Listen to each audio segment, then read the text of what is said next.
The future of the MCU is not Deadpool and Wolverine, or projects like it. At least not for a while. Instead, it is going to be shows like Agatha.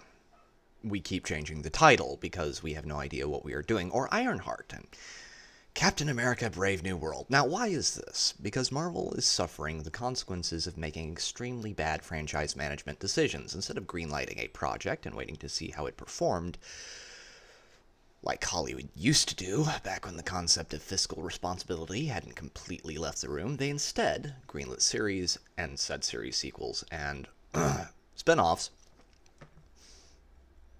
And when said series have failed, they did not can them. But instead, we got more and more sequels and spin-offs galore, and the result has been catastrophic for the MCU, not just financially, but also in fan goodwill. The franchise before Deadpool and Wolverine was in the worst place it had ever been, and due to a mixture of adherence to their masters at the cult of DEI and their contractual obligations, they cannot get out of it. Because the MCU put the cart before the horse and greenlit a ton of projects that had no hope of success during the era in which investor capital was flowing freely. And now that it has come time to pay the piper, they made a halfway decent decision and immediately spoiled it because following your most popular release in years with a TV show that has been in production hell for God knows how long, that has lesbian witches and writing on par with The Acolyte, and you will immediately kill any goodwill you might have earned through said popular film.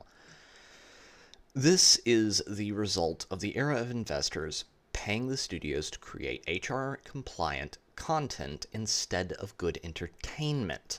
And thus we have got superhero fatigue as the amount of bad content outnumbers the amount of good entertainment, and means that most people would rather watch anything else other than spandex cinema because people associate superheroes with a general lack of quality, and a plot preachier than your average Twitter tradcath, with almost as much hypocrisy. And while they will blame the audience, as usual, this is the result of their own actions, and for now at least we are stuck watching the worst of Marvel. Fuck. But for now, tell me what you think down below. This has been Pete, the Radical Nerd, signing off.